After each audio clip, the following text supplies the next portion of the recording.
வணக்கம். நல்லுணவு நம்முணவு இந்த அலைவரிசைக்கு உங்க எல்லோரையும் அன்போட வரவேற்கிறேன். நம்முடைய அலைவரிசையில் இன்னைக்கு காலப்போக்கில் நம்ம மறந்து போன ஒரு ரசம் தான் செய்ய போறோம். இது எங்க அம்மாச்சி வைக்கக்கூடிய ரசம். இதுக்கு எண்ணெய் அடுப்பு எதுவுமே தேவையில்லை. இதுக்கு பேரு பச்சை புளி ரசம். நல்லா கும்முன்னு சாப்பிட்டுட்டு வயிறு செரிக்கல திம்முன்னு இருக்குன்னு நினைக்கிறவங்க கண்டிப்பா இந்த ரசத்தை வச்சு சாப்பிட்டு பாருங்க. உங்களுடைய வயிற்று பிரச்சனை எல்லாமே உடனே சரியாயிடும். இப்போ இந்த காணொலியில் போய் இந்த ரசம் எப்படி செய்யறதுன்னு பார்க்கறதுக்கு முன்னாடி என்னுடைய அலைவரிசைக்கு யாரேனும் புதியவராக இருந்தீங்கன்னா எனக்காக கொஞ்சம் கீழுள்ள சப்ஸ்கிரைப் மற்றும் மணியை மறக்காம அழுத்திடுங்க. இந்த ரசத்துக்கு என்ன பொருட்கள் தேவைன்னு முதல்ல பார்ப்போம். ஒரு எலுமிச்சம்பழ அளவுள்ள புளி எடுத்து இந்த மாதிரி தண்ணியில் முதலே ஊற வச்சிருக்கிறேன். இதுக்கு 2 தக்காளி பழம், பெருசாக இருந்தால் 1 போதும். 10 நாட்டு வெங்காயம், 7 பல்லு பூண்டு, கொஞ்சமாக கொத்தமல்லி, கொஞ்சம் கருவேப்பிலை, ஒரே ஒரு பச்சை மிளகாய், ஒரு தேக்கரண்டி அளவுக்கு மிளகு, ஒரு தேக்கரண்டி சீரகம், உப்பு தேவையான அளவு. இது எல்லாமே முக்கிய பொருட்கள். அடுத்ததா ஒரு துண்டு வெல்லம் வச்சிருக்கிறேன். அதாவது குழந்தைங்க காரமாக சாப்பிட மாட்டாங்க அப்படின்னு நினைக்கிறவங்க இதில் உள்ள இந்த பூண்டை மட்டும் தவிர்த்துட்டு கூட இந்த வெல்லம் சேர்த்து கொடுத்து பாருங்க. கண்டிப்பாக இந்த ரசத்தை சாப்பிடுவாங்க. இப்போ இது எப்படி செய்யறதுன்னு பார்ப்போம். இந்த தக்காளி பழம், பச்சை மிளகாய் இதெல்லாம் இந்த புளியில சேர்த்துடலாம். முதல்ல இந்த மிளகு சீரகத்தை தட்டி எடுத்துக்கலாம்.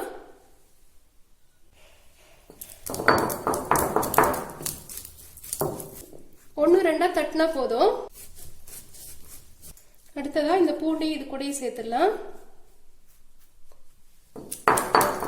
அடுத்தது நம்ம வச்சிருக்கிற நாட்டு வெங்காயத்தையும் இதுலயே தட்டி எடுத்துக்கலாம்.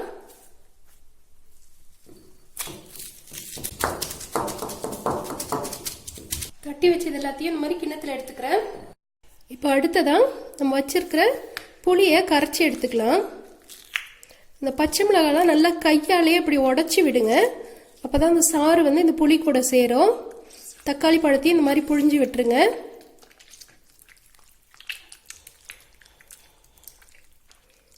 இது நம்ம அரிஞ்சு போட்டோம் அப்படின்னா எல்லாமே தனித்தனியா நிற்கும். இந்த புளி கூட எதுவுமே சேராது. புளி, தக்காளி, பச்சை மிளகாய் 3மே கரைச்சாச்சு. இப்போ இதை பெரிய கிண்ணத்துக்கு மாற்றிக்கலாம். இது வடிகட்ட வேண்டியதில்லை. உங்களுக்கு வடிகட்டணும்னு தோணுச்சுன்னா வடிகட்டிக்கோங்க. மண்டியெலாம் இப்படி ஈர்த்துருங்க. அடுத்ததான் நம்ம தட்டி வச்ச மிளகு, சீரகம், பூண்டு, நாட்டு வெங்காயம்,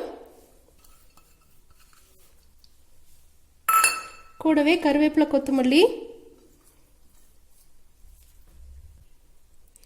இந்த ரசத்துக்கு இன்னும் கொஞ்சம் தண்ணி தேவைன்னா இது மாதிரி தண்ணி சேர்த்துக்கோங்க. அடுத்ததா தேவையான அளவு உப்பு சேர்த்துக்கிறேன்.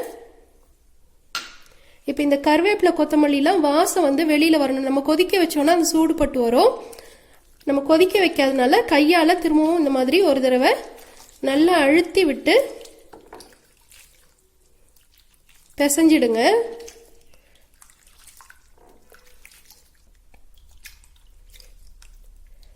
அவ்வளோதான். கொத்தமல்லியும் கருவேப்பிலையும் இந்த மாதிரி கசக்கி விட்டோம்னாலே ரசம் முடிஞ்சிருச்சு. இது தாளிக்க கூடாது. கண்டிப்பா இதுல எண்ணெய் சேர்க்கக்கூடாது. எண்ணெய் சேர்க்காம இதை சாப்பிட்றதுனால தான் இது செரிமானத்துக்கு உதவும். அதே மாதிரி இப்ப பசங்க இந்த மாதிரி காரமா இருக்கு, பச்சை புளி வாசம் வருதுன்னு சொல்லிட்டு சாப்பிட மாட்டாங்க. அந்த மாதிரி சாப்பிடாத குழந்தைங்களுக்கு இதில் உள்ள பூண்டை மட்டும் தவிர்த்துட்டு ஒரு துண்டு வெல்லம் சேர்த்துக்கோங்க. வெல்லம் சேர்த்து இதே மாதிரி கரைச்சிட்டு வடிகட்டி குழந்தைங்களுக்கு குடிக்க கொடுத்தாலே போதும். அவங்களுடைய செரிமான பிரச்சனை எல்லாமே சரியாயிடும். இந்த காணொளி உங்களுக்கு பிடிச்சிருந்தா கீழுள்ள கருத்து பெட்டியில உங்களுடைய மேலான கருத்துக்களை பதிவிடுங்க. மேலும் என்னுடைய அலைவரிசைக்கு நீங்க ஆதரவு தர விரும்புனீங்கன்னா கீழுள்ள சப்ஸ்கிரைப் மற்றும் மணியை மறக்காம அழுத்திருங்க. நன்றி.